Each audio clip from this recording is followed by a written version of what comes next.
The broadcast is now starting. All attendees are in listen-only mode.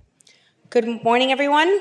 We're calling this meeting to order. Today is Wednesday, April 16th, 2025. The time is now 10:25 a.m. We apologize for the late start. Madam Clerk, please call the roll. Councilwoman Nicole Reynoso. Present. Councilman Rafael Pinedo. Present. Councilwoman Dina Cabral. Present. Vice Mayor Maureen Porras. Here. Mayor Christy Fraga. Present. Mayor, you have quorum. Thank you. Please rise for the Pledge of Allegiance led by Councilman Pinedo.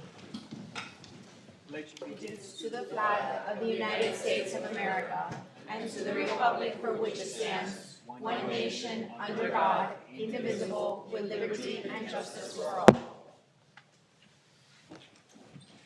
We will now have our invocation by Tina Floyd from Dios con Nosotros.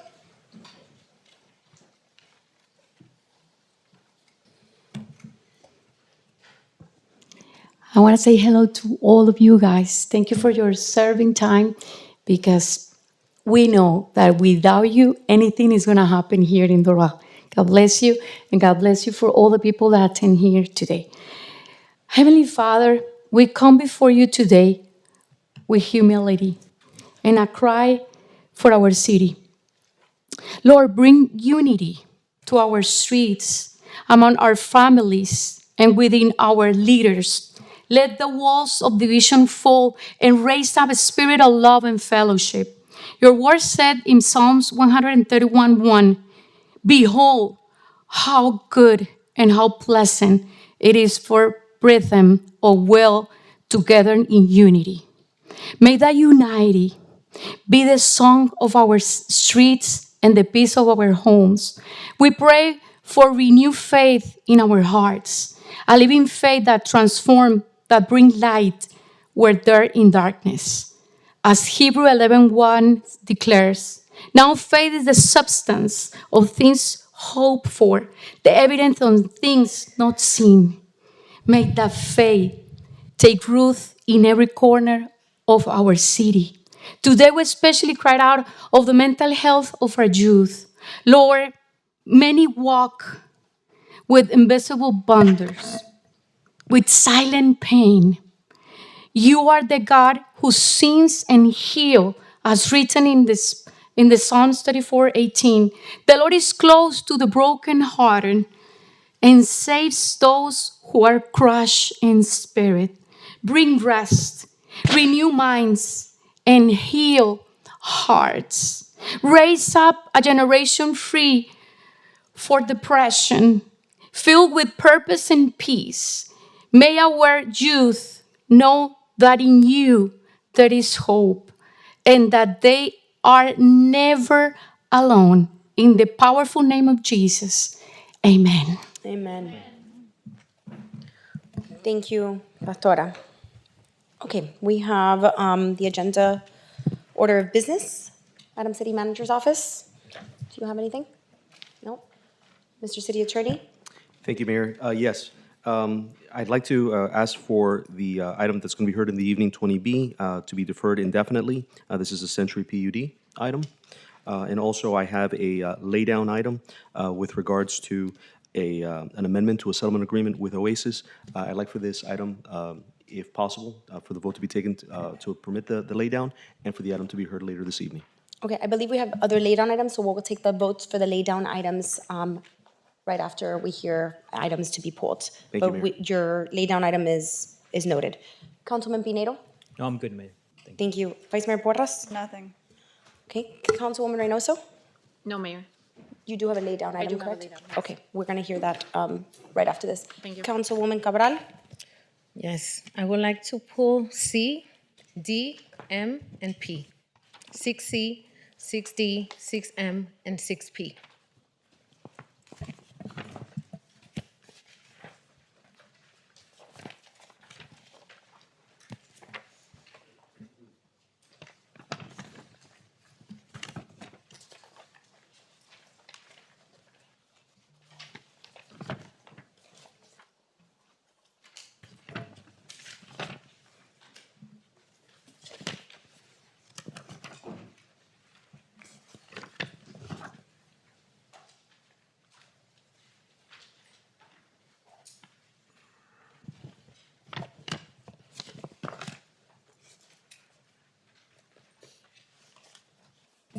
Just to confirm, 6C, D, M, and P.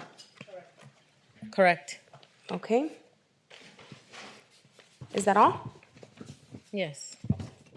I'm gonna go ahead and pull 6G and defer 9B. Okay, I need a motion to hear the laydown items. We will hear one of them this morning and the second one this evening. The city attorney's item will be heard this evening per the applicant's request. Motion. Motion to approve by Councilwoman Reynoso, Second. second by Councilman Pinedo. Madam I have Clerk, an please call the roll. objection. Just a second. You said 9B? Right now, we're hearing the laydown items, and then we can go back to that if you'd like. Yes. So please call the roll. I have a motion to approve the two laid down items and by Councilwoman Reynoso, seconded by Councilman Pinedo. Councilwoman Reynoso? Yes. Councilman Pinedo? Yes. Councilman Cabral? No. Vice Mayor Porras? Yes. Mayor Fraga? Yes. Motion passes. Okay, thank you very much. You had a question, Councilwoman Cabral. Yes, I'm just checking.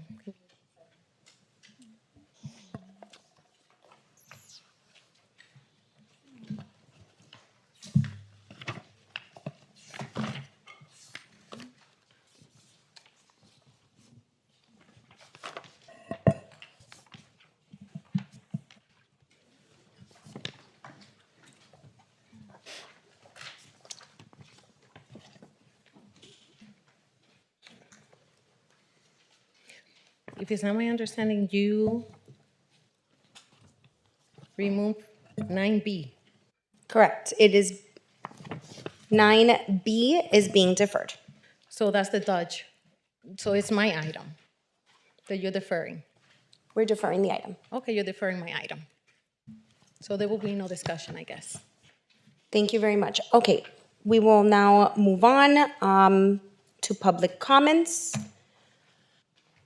This will now open our public comments portion of the meeting. If you would like to speak to anything germane to this council or anything on this agenda, now would be the time to approach. I do have comment cards. I will start with those names first. Once we exhaust those, you can approach the podium. If you have not signed up to speak, please make sure you see the clerk. After that, you have 3 minutes to speak in a respectful manner to this council. We'll go ahead and start with Adelis Ferro, sorry. Adelis Ferro. Name and address for the record, please. Thank you so much. Good morning.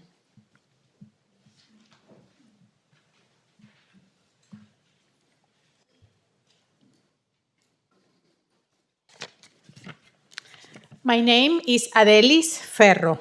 I am a proud Venezuelan American citizen. I am here to speak of the tens of thousands of immigrants who call Doral home. Many of whom now live in fear. I'm going to live in fear because of a decision that will be made by this very city government. The city of Doral's decision to align with ICE marks a dangerous shift, one that threatens the safety, dignity, and trust of the very people who built this community. Let's be clear, over 30,000 Venezuelans live in Doral. Many are in the process of obtaining legal status right now. Many fled political persecution, not just seeking opportunity, but survival. Now, this city risks becoming a place of fear, a place where going to work, picking up a child from school, or even reporting a crime could lead to detention or deportation. Let me repeat that. Reporting a crime could lead to arrest, not because someone broke the law, but because of their immigration status. This doesn't just affect the undocumented. It impacts families waiting on asylum, TPS renewals, and work permits. Families who fled regimes that jail people for their beliefs. And what makes this even more painful, every single one of you sitting on this dais is either an immigrant or the child of immigrants. You know what it means to leave everything behind for a shot of freedom. You know the fear, the hope, the sacrifice. And yet, today, you turn your backs on those walking the same path your families once did. Turning Doral's police into an arm of federal immigration enforcement destroys trust.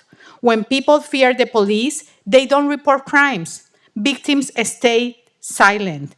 Witnesses disappear, and we are all less safe. Police are here to protect and serve, not to profile or deport. This decision doesn't make Doral safer. It makes it silent, suspicious, divided. This isn't just morally wrong, it's bad policy. And one day you will look back and ask yourself, did I stand on the right side of history? There is still time to do the right thing, but that time is running out, and the people are watching. Thank you. Thank you. Amanda Sherlock?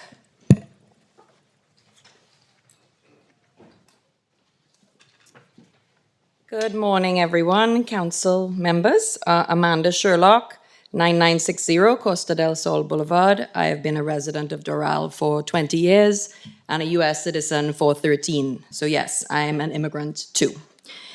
Our city council is supposed to be a nonpartisan body working to improve the everyday lives of us as residents of Doral. Deputizing our police to become mini ICE agents is not going to accomplish that. It will not reduce traffic or the dust from never-ending construction or prevent our children from getting run over because a crosswalk signal has been destroyed again by a semi-truck trailer ramping our sidewalks. It will not fortify us for the upcoming hurricane season or prevent flooding. I believe this will take up more of our police force's time. They will have to do longer background searches and hold and detain people.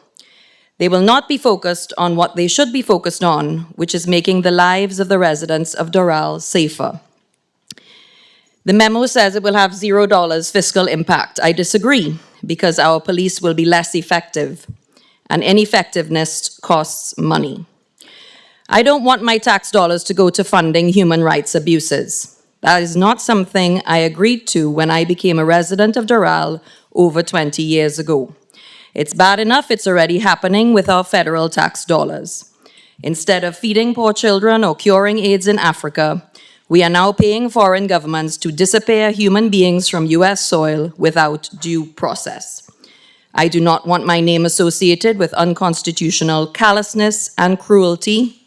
It is shameful, outrageous, and a permanent stain on us and our morality. What reassurances can we get that our neighbors who police hand over to ICE will not have their human rights abused? I don't think you can give us any. So I'm asking you, as your constituent who you represent, not to approve this item, especially as a consent item. It is definitely controversial and not routine. Thank you. Thank you, Ms. Sherlock. Bill Watts?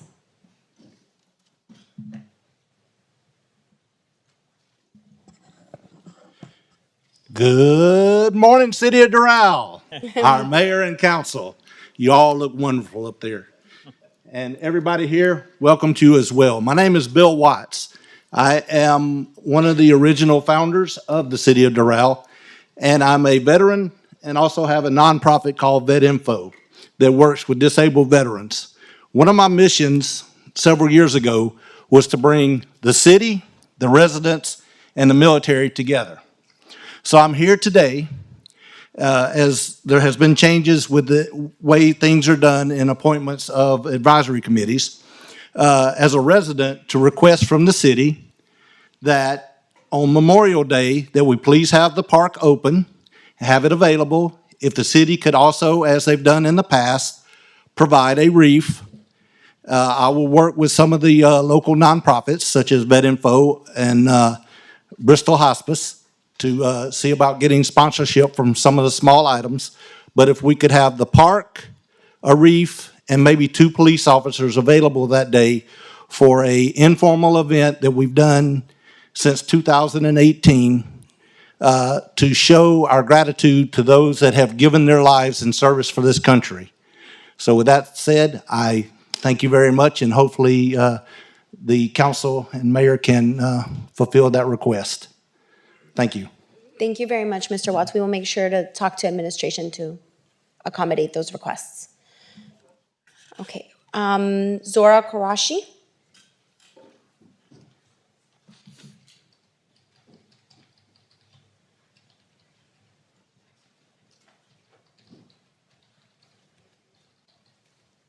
Good morning. Zora Karashi at 8475 Northwest 34th Drive. Good morning, Mayor and Council members. My name is Zora Karashi, and I stand before you not just as an attorney, but as a daughter of immigrants, a mother, and a proud member of this diverse city we call home. I am not Venezuelan, but I feel compelled to speak on behalf of the thousands of Venezuelan families who may never have the chance or opportunity to stand here for themselves. Today, you are being asked to vote on a resolution that would allow ICE to train our local police officers under the 287G program. But this isn't just a policy, it's a gateway to fear, family separation, and racial profiling in a city that thrives on the courage and resilience of immigrants. Doral is home to the largest Venezuelan population in the United States. Families who fled persecution, hunger, and violence with nothing but hope in their hearts now live, work, and raise children here. They are not criminals. They are teachers, small business owners, churchgoers, students, and yet, with this resolution, you risk making them feel hunted in their own neighborhoods. The 287G program does not increase safety. It deputizes local police officers to act as federal immigration agents, often without training, oversight, or accountability to understand the nuances of immigration laws. This has led to racial profiling, wrongful detentions, and a chilling effect on communities that no longer trust the police.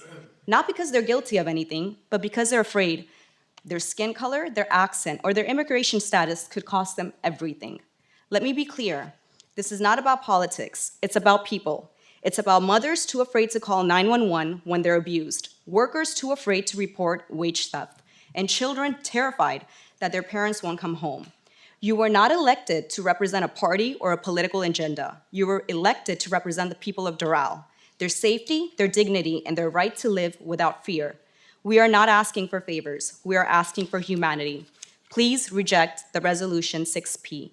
Say no to 287G and show this community, our community, that your loyalty is not to the higher powers that be, but the people who built the city and believe in the promises you made to keep them safe. Thank you.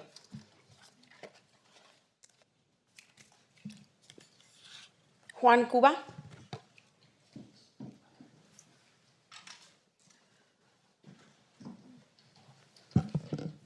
Good morning, Mayor and Council. My name is Juan Cuba. Address is 165 Ponce de Leon Boulevard. And I come before you to talk as a father of a 3-year-old son and a 1-year-old daughter, as an immigrant who was born in Lima, Peru, whose father came here with the promise that this country made to start a better future.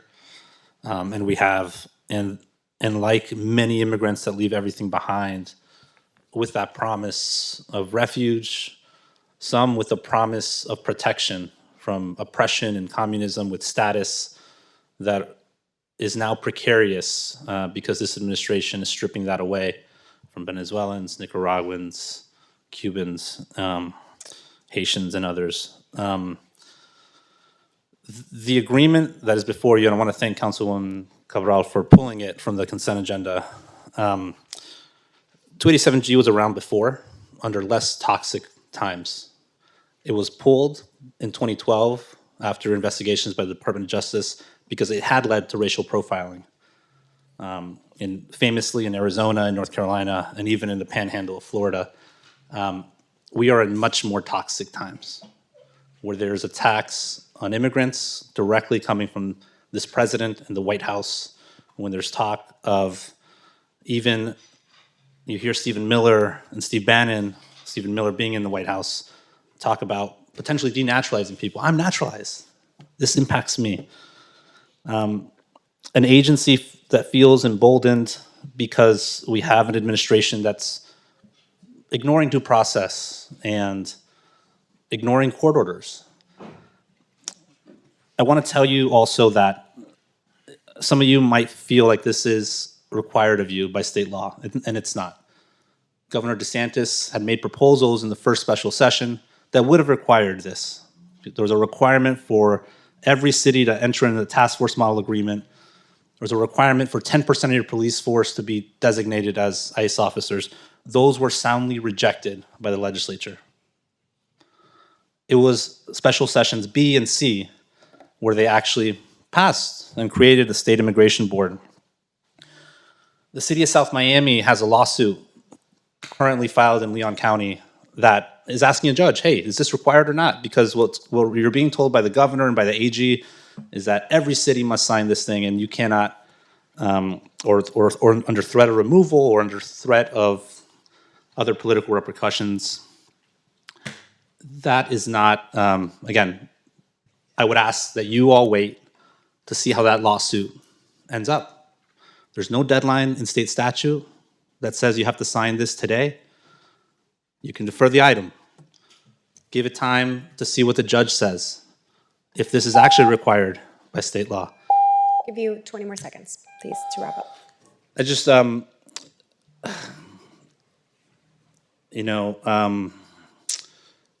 you should listen to what the State Immigration Board is telling participating agencies. They want you to collect data. If you think that you're just gonna have one or two officers, the pressure from Sheriff Gualtieri and Sheriff Grady Judd and Larry Keefe and the governor is telling you different. They're gonna push for you to get 10% of your police force designated as ICE officers. They're gonna push for you to collect data. They're gonna push, it's gonna lead to legal liability, and honestly, more fear in this community. I appreciate the extra time, thank you. Thank you, Mr. Cuba. Laura Kelly?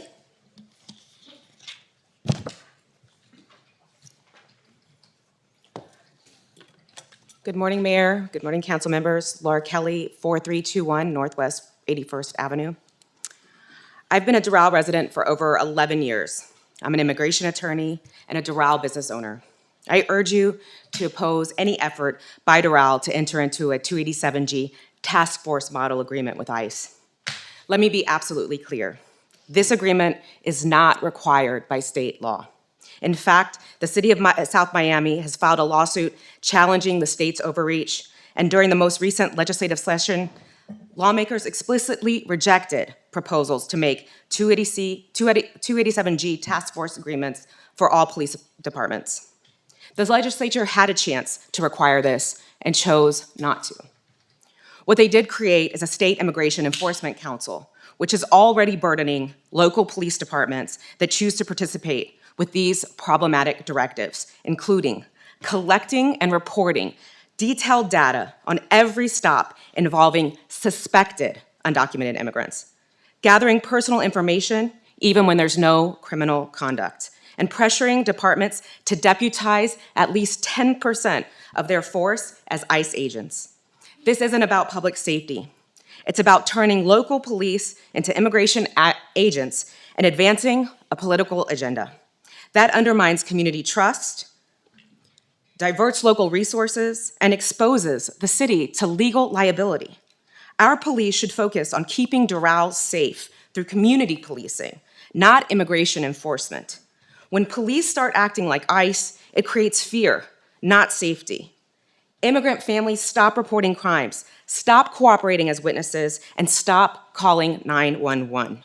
This makes all of us less safe. And let's not forget who ICE is targeting under this mandate. These are not people with criminal charges. These will be people pulled over for minor traffic infractions. We're talking about TPS holders, asylum seekers, and parole recipients, people who were here lawfully and are being stripped of their legal status without due process and are now subject to detention or worse, being disappeared to SECOT. This kind of agreement opens our city to costly litigation and public backlash. It erodes public trust in local law enforcement and jeopardizes the very relationships that community safety depends on. I strongly urge you to ask the following questions of your police chief. How does Doral PD define reasonable time to detain someone under only a civil immigration warrant, given the Supreme Court case Rodriguez v. United States? How will Doral ensure it complies with the state exception protecting victims and witnesses of certain crimes from immigration enforcement? And how many officers are expected to be deputized? And is a department prepared to meet the state's ongoing data collection and enforcement directives? 20 seconds. There is no deadline in the state statute for signing this agreement. I ask that you agree with Councilwoman Cabral and pull this for today, save it for another day, and at least until you get a ruling from the South Miami lawsuit. For the safety, trust, and values of our community, please say no to 287G. Thank you. Thank you, Ms. Kelly. Thank you. Fernanda Gomez.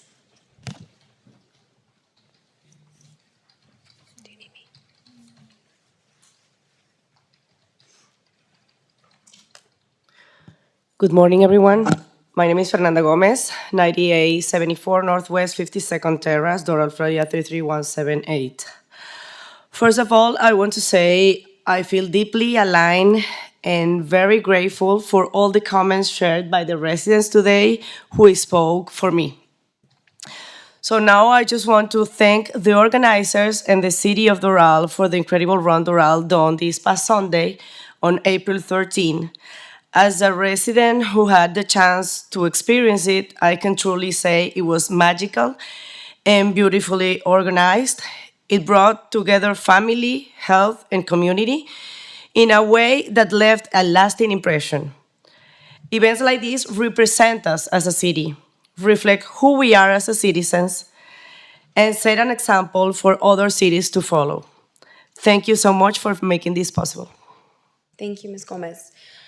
That has exhausted our comment cards. If anyone else would like to speak on any item on this council meeting agenda or anything germane to this council, please approach the podium.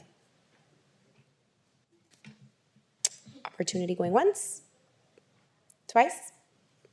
Public comments is now closed, and we will move on with our agenda. Thank you for everyone who came to speak today.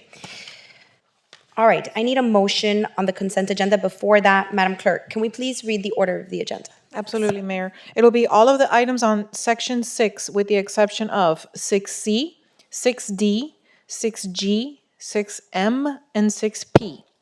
Yes, correct. And we will hear those at the end of discussion. Then we'll hear Councilwoman Reynoso's lay-down item, and we will hear the city attorney's lay-down item in the evening session. Sounds good, Mayor. Okay, Thank you. thank you very much. Okay, I need a motion to approve the consent agenda. Motion. Motion to approve by Councilman Pinedo, Second. second by Councilwoman Reynoso. All in favor, say aye. Aye. Please show the consent agenda passed. Item 7A, approval of minutes. I need a motion on the approval of minutes. Motion. Motion to approve by Councilman Pinedo, Second. second by Councilwoman Reynoso. All in favor, say aye. Aye. Aye. Please show the minutes passed unanimously.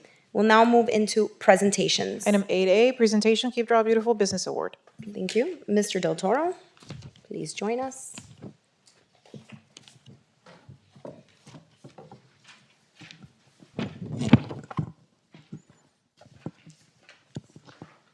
Good morning, Honorable Mayor, Vice Mayor, members of the City Council, Madam Manager, Mr. Deputy Manager, Mr. City Attorney, Madam Clerk, Danny Del Toro, Assistant Core Compliance Director.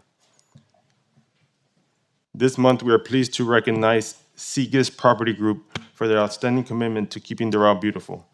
The property for which they are being recognized is located at 8315 Northwest 27th Street. Seagis Property Group has been in the city of Doral for 20 years. This property is approximately 248,000 total square feet and home to 2 local businesses. Seagis Property Group is a leading owner of warehouse distribution facilities focusing on acquiring and developing industrial real estate properties in strategic locations. Some of the ongoing maintenance efforts to keep the property in optimal condition include annual trimming and planting of landscape with bi-weekly services, weekly porter service to address immediate needs, and bi-weekly inspections by a maintenance technician. It is with great pleasure that we name Seagis Property Group for the Keep Doral Beautiful Business Award for their continued efforts to keep Doral beautiful. Madam Mayor and Council, here to accept the award on behalf of the property is Property Manager Eddie Felipe. Thank you for joining us, Mr. Felipe. Would you like to say a couple words? Hi, my name is Eddie Felipe. I'm the property manager for Seagis Property Group. I manage most of their properties in Doral. I just want to say we're committed to keeping our properties beautiful. And if anything, just give us a holler and we will fix whatever we need to fix. Thank you very much. Guys. Would you like to come up here for a photo? Yeah. Thank you.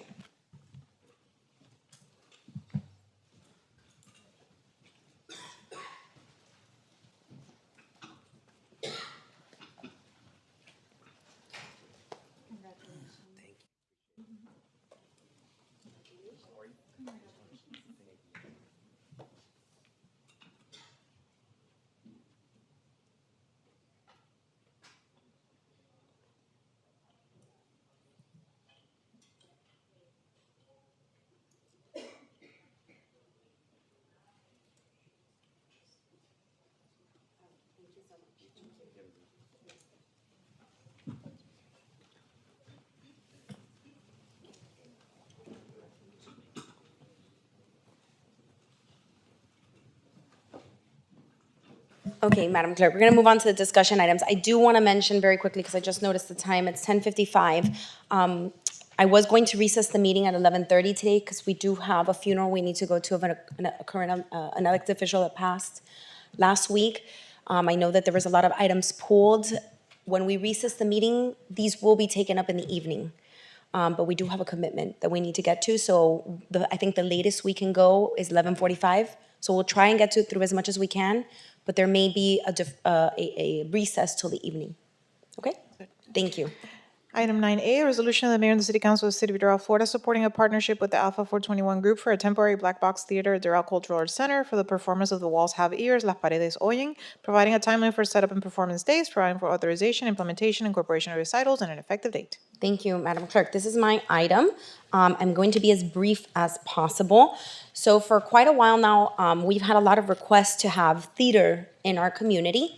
We have an incredible cultural center that I think could be utilized for a lot of creative, culturally driven events, which we've done. One of the things we haven't done is immersive theater. And so in exploring these opportunities, I met this incredible group a while ago from Las Paredes Oyen. I actually got to see their play at the Westchester Theater about 2 years ago. I think it was right after COVID, right? Sometime after COVID. 421 group, the Alpha 421 group received a grant from the state of Florida last year on the anti-communism bill to teach students the dangers of communism. And so I'm gonna ask them to come up, and very simply what we're asking for is to turn our cultural center into an immersive theater for about a month. They will need some time to set up, so this will start as of June 1st. They will start to build the theater and will run hopefully through the end of July. That's our expectation. They do have a grant that they'll be using to build all this and some sponsorship, which we're committed to getting. The city's participation would be in an in-kind of the community center, so that they could have these plays for several weeks. And they would also be encompassing and incorporating our students in the activities. Not only will they be able to come see the play for free, but they can actually partake in the acting, in the backstage. So part of the grant they received from the state of Florida, they can touch more about this, is to encourage students to get involved through theater, through these arts programs, and learn about the dangers of communism. So I'd like to call Robbie and Gabriel up here, who are going to do, and I think you have someone else with you today that I have not met yet. And they're going to do a quick presentation on what we will be seeing should this be approved in partnership with the city. Thank you guys for being here today. IT, do you have the presentation? Right. Thank you, council, for having us here. I think the mic. IT? I can project. There we go. I'm an We're actor. good. Okay. I thank you guys for allowing us to be here today. Mayor, it's truly an honor to be here presenting this in front of all of you. My name is Robbie Ramos. I'm an actor, but I took a chance at writing, and I started to write a play that is loosely based on what my grandfather went through as a political prisoner in Cuba. I wrote it as a love letter to him. And as we did the play more and more, we've done it twice before, what I realized is that I had written a love letter to the really all Cuban political prisoners and the Cuban diaspora. It's a story that is really emotionally charging for me. And I have a team here now beside me that is going to help me bring it to life this third time here in Doral, which we're really excited about. considering the community that you guys have here and the Venezuelan community as well that we really want to bring out to see the play. If you can turn to the next slide, please. Oh, Ooh. Okay. There we go. Perfect.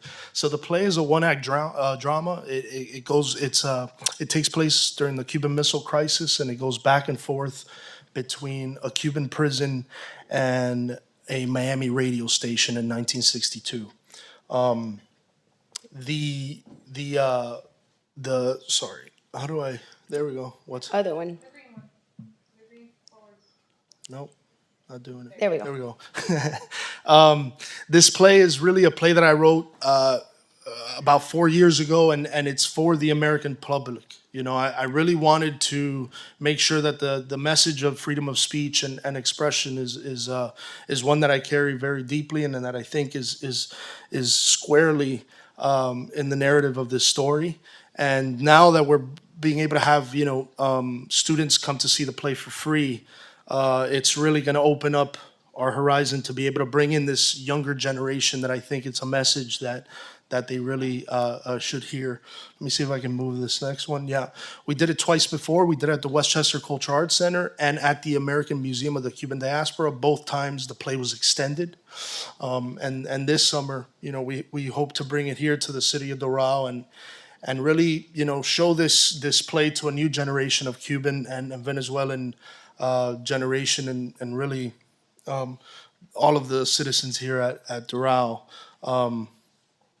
Mayor Fraga here, I'm indebted to you because it's really a story that means so much to us, and it's a story that we're really excited to bring here to the city of Doral. I've got here Alian Collazo, who helped us with the appropriation and can speak a little more about that. Good morning, Council. Good morning, Mayor. It's the appropriation is another example of the importance of the meaning of the play to the state of Florida, to our community. There is an investment from the state of Florida of $50,000 that will help put this on the forefront, but we can't really bring it to life, right, without you guys, without what the city of Doral is going to do in providing the space to bring this immersive theater project to life. And through the appropriation, what we are able to do is we're able to provide free entrances to students, including here in the city of Doral, but also let's say there's an FIU student, an MDC student, someone that wants to come and see the play, and very importantly, learn about why we need to educate our youth about the evils of communism. I left Cuba on a boat with my mother when I was 8 years old. So this is very close and dear to my heart. But the investment that the state is making and with you guys' support, I think that we can bring this to a brand new level. We were just talking as a team, the type of immersive theater that this will be is going to be a whole level of what we've done in the other two times. Yeah. So thank you guys for your support. Thank you, Leon. I hadn't recognized you. Good to see you.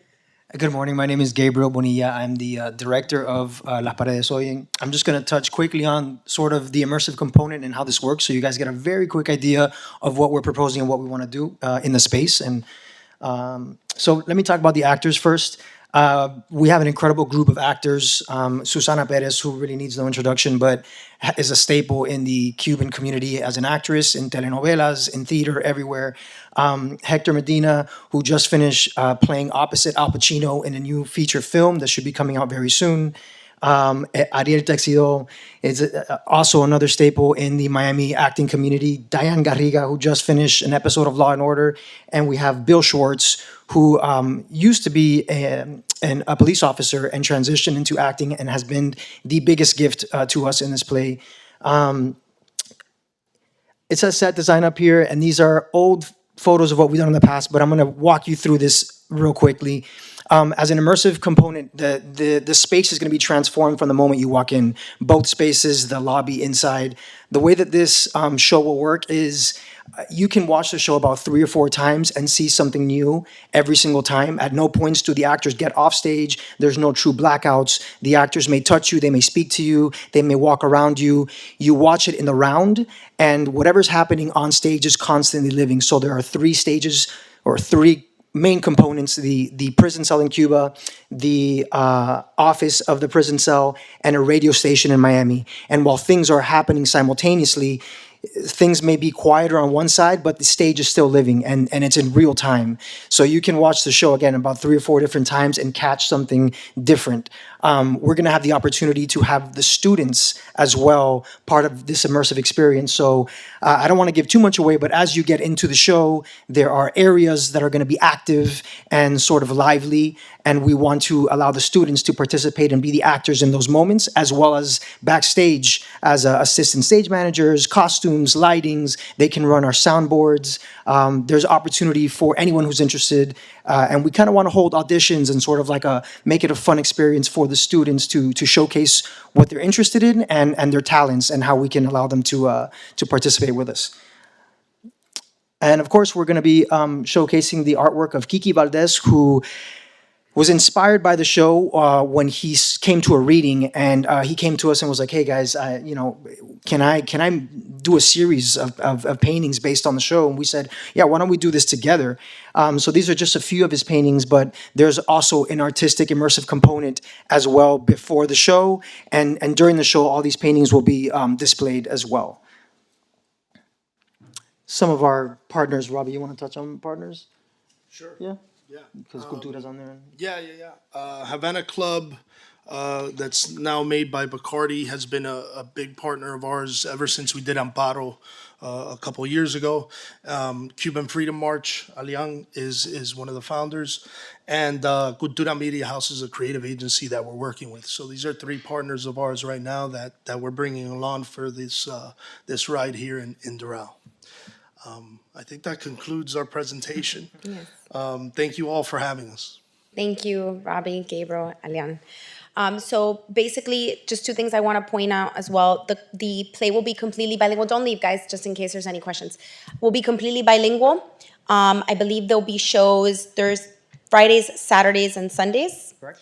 But in the meantime, there will also be an exhibit of historical documents and actual paintings that were taken from prison cells in Cuba on display. So it'll be really just active all the time. We've talked about bringing speakers and political prisoners and doing things in the center during the time that they're there to really bring it to life, make it immersive, and also educational.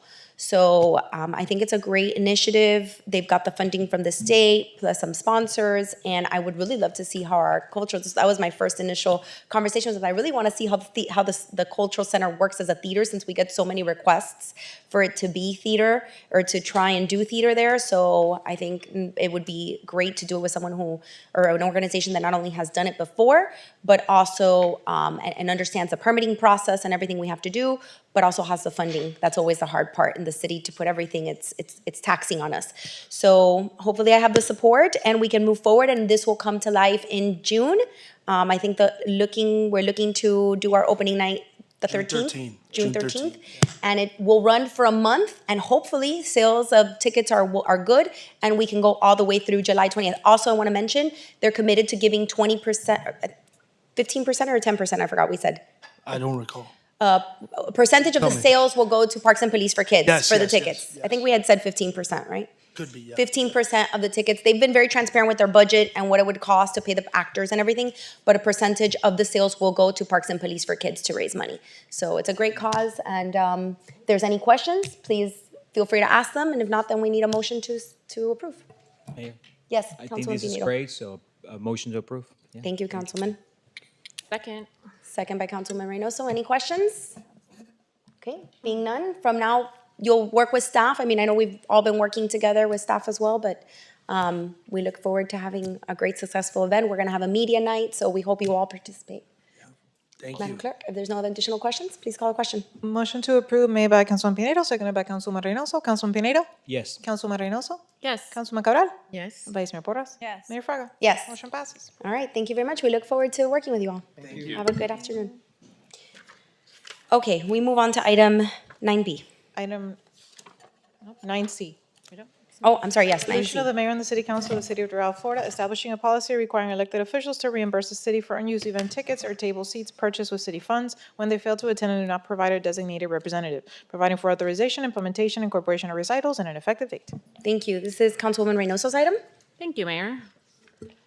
Well, this item I'm bringing up because, I think when the city of Doral is invited to events or we can sponsor or we can attend, it brings a level of prestige to the event. And I don't think it's a good look for our city when we have empty seats there that have been paid for. So my item deals with fiscal responsibility. During my research, I found out that, RSVP, it is a French word for Répondez s'il vous plaît. And we all do a very good job responding, but we don't do a very good job attending.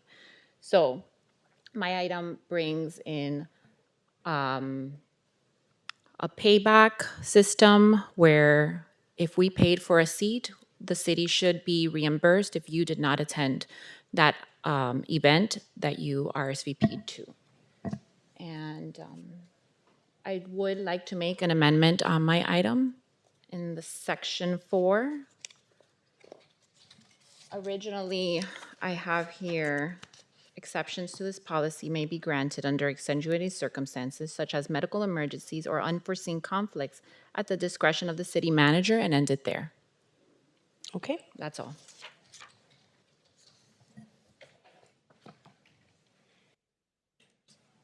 And I'm happy to entertain any conversation. All right, is there any questions regarding this item? Motion to approve. Motion to approve by Councilman Pinedo. Through the chair, I have a question Yes, Councilwoman Cabral. to the city manager.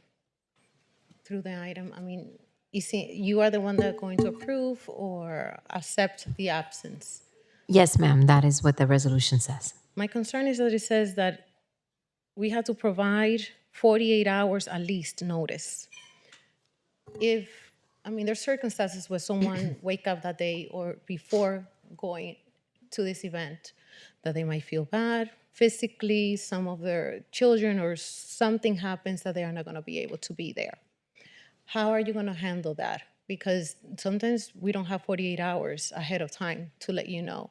And also, if you request a medical, because sometimes there's someone that have a stomach flu, they don't need to go to an emergency or urgent care. They just need 24 hours to clean up their system. So how is that going to work? Well, Councilwoman, just speaking logically, I would say that if someone is ill and cannot attend, then they are ill and they cannot attend. Well, that's just an example of illness, but something happened with a car. They're different issues. I don't think that it's fair to put, 48 hours limit if somebody have any issues that will come. I just wanted to make sure that it will be in a fair way that it's going to be judged. You have a comment? Absolutely Mayor? not. No. I see you talking to the. Through the mayor, as soon as you're done. So are you complete? I'm not done. So the reason that I'm asking is I just wanted to see, what will be a system that many of us, aside from being here and serving the community, will also have jobs that require sometimes that we have to be there for an urgent situation and things like that. So I just wanted to make sure that that it will take in consideration, have it on the record, that if we are not able to give a 48-hour notice, you will be able to. You wanted to say something? Can you please go ahead and finish? I have Thank 5 you. minutes. Yeah, I have not interrupted you.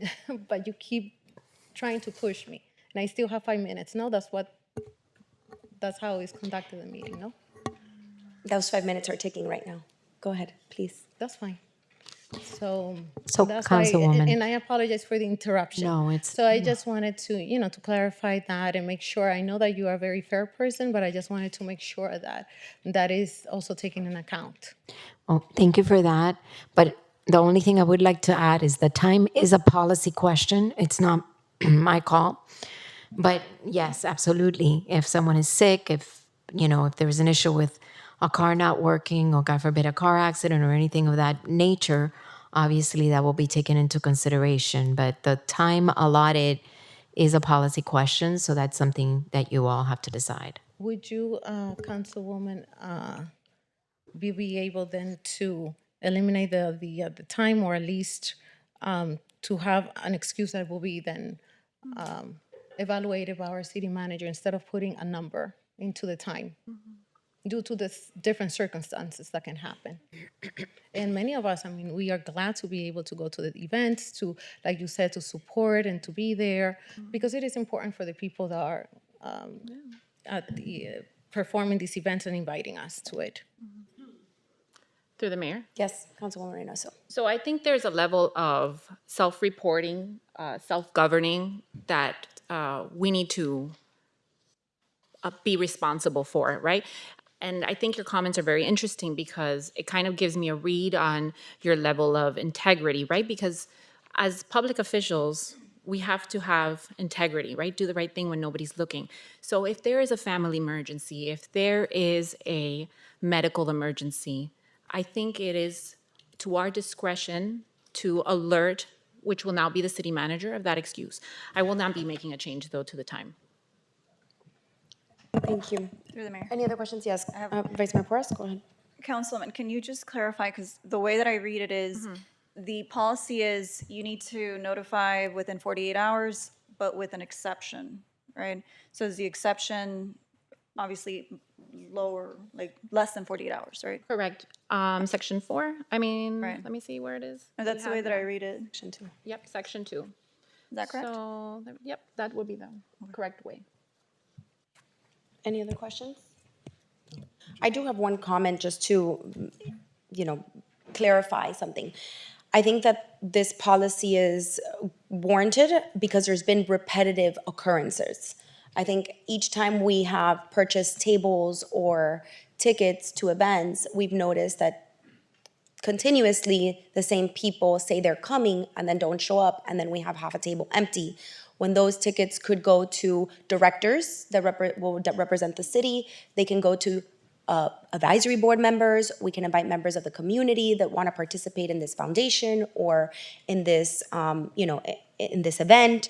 So I think it's wasteful spending, and just I think it's disrespectful to say I'm going to go to something and then not show up. It's disrespectful to your colleagues. It's disrespectful to the administration. It's disrespectful to the taxpayer.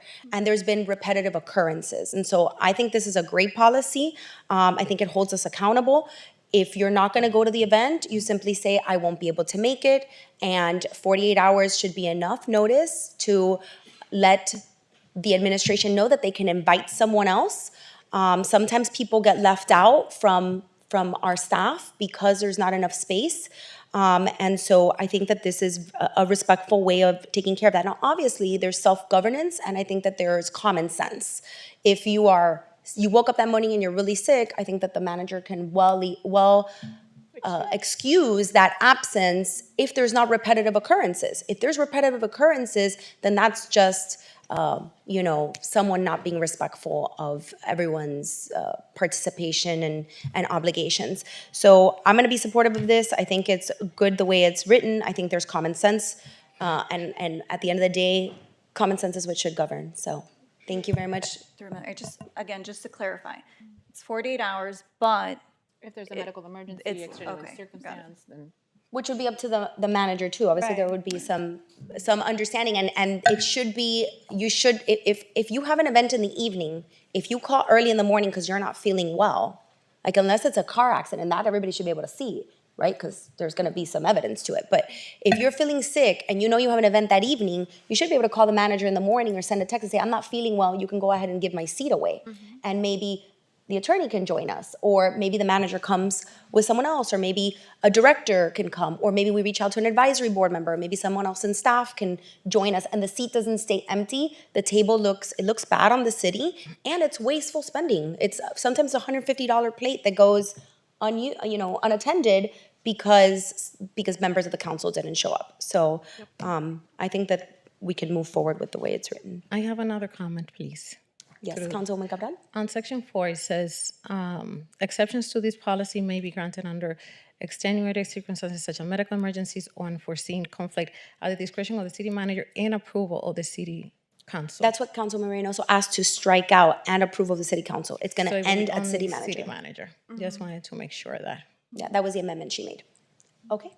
Madam Clerk, please call the question. A motion to approve is amended, made by Councilman Pinedo, seconded by Councilwoman Reynoso. Councilman Pinedo? Yes. Councilwoman Reynoso? Yes. Councilwoman Cabral? Yes. Vice Mayor Porras? Yes. Mayor Fraga? Yes. Motion passes. All right, thank you very much. We'll move on to the next item, Madam Clerk. Item 9D, a resolution of the mayor and the city council of the city of Doral, Florida, authorizing the city manager to assess the cost and benefit of upgrading the electric vehicle charging stations at City Hall and expanding the installation of electrical vehicle charging stations in city parks, providing for authorization, implementation, incorporation of recitals, and an effective date. All right, this is Councilwoman Reynoso's item.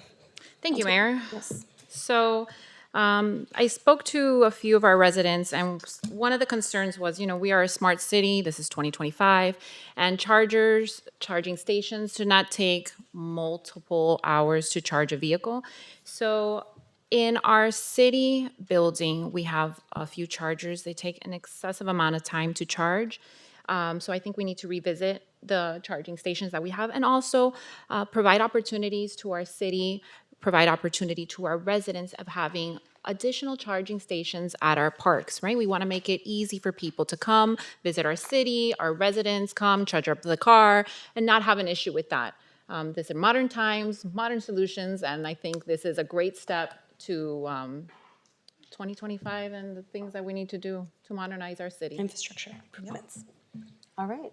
Through the mayor. Yes, Councilwoman.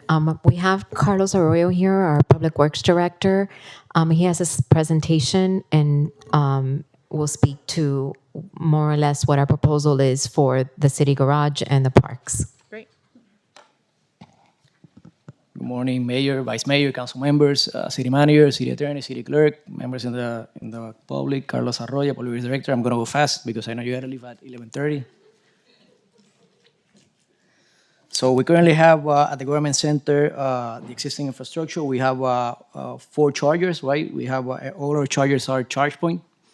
We have 2 dual pedestal and 2 single pedestal, right? We have 2 chargers at the training and community center. One is single, another one is dual. All of them are charge point. And at the parks, we have 4 duals at the Doral Central Park on the west parking lot, right? So the cost of these chargers, we have it here. The MSRP, for example, the single pedestal is $2,800. We purchase them through the sheriff state contract, which makes them cheaper for us. We have the cost here of the dual also, which is $8,000, and we pay for $4,600. And those are level 2, and the level 3, which the MSRP is almost $40,000, we pay $28,000. So all these are just a separate note. All these are installed by city staff here at the government center. So here we can see the location of the existing infrastructure here. The parking garage, we have the 2 double ones on the first floor and the single and the double one at the 3rd floor. ChargePoint provides us with a dashboard, right? We also have an internal one. The one on the top is the one provided by ChargePoint, which basically tracks usage, consumption, session length, the electricity dispense, energy, etc., right? And we have an internal one which feeds from the one that ChargePoint provides. Currently, the service is free for everyone. So, the average cost at the government center for kilowatts per hour is 25 cents. That's from March of 2024 to March of 2025. And the actual energy dispense, the FPL bill, approximately totals $3,000 for those vehicles. So here at the facility, we pay monthly an average of $14,000 in FPL bills, and $3,000 is for that, right? So just an interesting note, and as per the EPA, every passenger vehicle emits approximately 4.6 tons of carbon dioxide per year, right? And based on this value, the city has helped prevent the emission of approximately 500,000 pounds of greenhouse gases, right? And this is like planting like 5,800 trees and letting them grow for 10 years. So we are the only free chargers in the area right now, right? So we've been in discussions with the city manager's office to to look at the possibility of charging to recoup some of these fundings that we're spending, right? And also to promote transfer use and prevent or minimize abuse. Okay, so some of the examples in the area, you have some chargers at downtown Doral, Paseo Boulevard. They charge 125 per hour. They have a 30-minute grace period, and after the time has expired, the rate increases, right, per hour. So the city of Miami Springs, for example, they charge 99 cents per session plus 150 per hour. And the city of Coral Gables, they charge 30 cents per kilowatt hour, and they have also a 30-minute grace period. And after that, the time has expired, the rate increases by 3 cents per minute. Okay.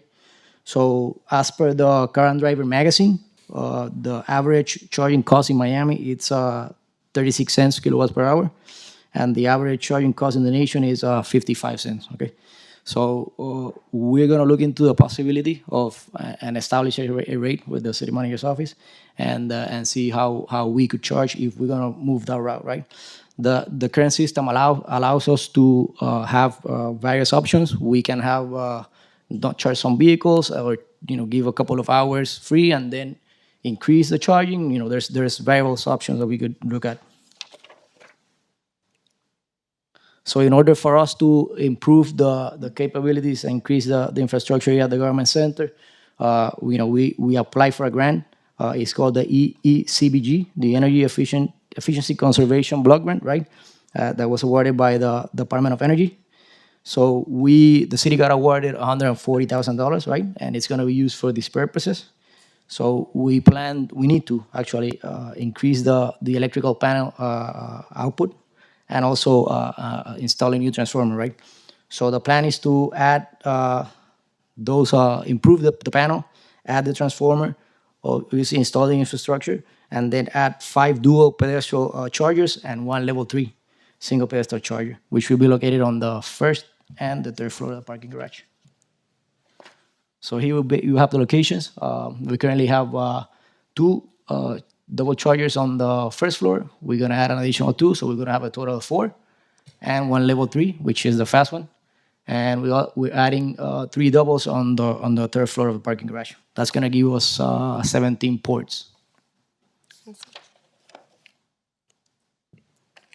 And that's it. If you have any questions, Thank you very much. I tried to for go the fast, but presentation. Any questions from the council? Through the mayor? Yes, Councilwoman Marinos. I would like for the city manager to consider the possibility of not charging our employees to use the charging points, whether it's in the city building or at our parks. Through the mayor. Yes, Councilwoman. So what we have discussed is that certain the companies that we have, they have a way to be able to obtain codes or be able to exempt our employees from doing that here, or at any of the chargers that we have. So yes, we are definitely considering that as well. I think with respect to the charging, I think the conversation that I've had with staff is really not about necessarily covering the cost of the electricity, although it will go to cover the cost of the electricity that we're spending. But also because we find that there's a lot of people that come and leave their cars for extended periods of time here in our garage. They don't pick up their cars. There are kids that are going to school and leaving their cars charging while they're at school. And we don't get to be able to have the service for everyone to be able to use it. So not only do we want to expand the amount of chargers that we have, but we want to be able to make sure that it's being used responsibly by the user. So that's one part of it. The other part is that I also would like to take some time to look into, which Public Works is going to do. There are companies that also want to enter into agreements, so it doesn't bring a cost to us to put the infrastructure in, and that we can enter into agreements in that sense. So we prepared this brief presentation for the meeting to inform you, but obviously this would come back should we decide to actually institute a policy and do everything else. So I thank the councilwoman for bringing this forward, and we're definitely want to move in this direction, and if it is the will of the council. Thank you. Thank you very much. Any other questions? Motion to approve. Motion to approve by Councilman Pinedo. Second. Second by Councilwoman Reynoso. If there's no additional questions, Madam Clerk, please call the roll. Motion to approve made by Councilman Pinedo, seconded by Councilman Reynoso. Councilman Pinedo? Yes. Councilman Reynoso? Yes. Councilwoman Cabral? Yes. Vice Mayor Porras? Yes. Mayor Fraga? Yes. Motion passes. Thank you very much. All right, we're going to take up this last item, and then we're going to recess and hear the rest when we come back. So let's go ahead and take up item E. Item E, advisory boards, committees, and commission member nominations. All right, so Madam Clerk, you put this item, I think everybody put forth their names as best as possible. With the changes that was made to the policy was very difficult because there was a lot of people who wanted to participate for the first time, and reasons why I was not in favor of amending the policy last time.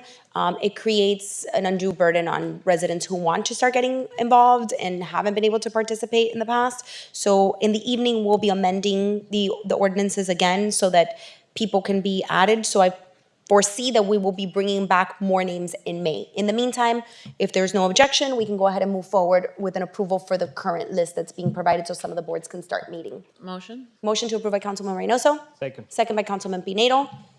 If there's no questions, Madam Clerk, please call the roll. Motion to approve made by Councilwoman Reynoso, seconded by Councilman Pinedo. Councilwoman Reynoso? Yes. Councilman Pinedo? Yes. Councilwoman Cabral? Yes. Vice Mayor Porras? Yes. Mayor Fraga? Yes. Motion passes. Okay, if everybody is amenable, I'd ask for a recess of this meeting. We will take up the rest of this agenda first at 6 o'clock this evening. Motion to recess. Motion to recess by Councilman Pinedo, second by Councilwoman Reynoso. All in favor, say aye. Aye. It's a unanimous vote for a recess to the meeting. We'll be back at 6 o'clock. Thank you.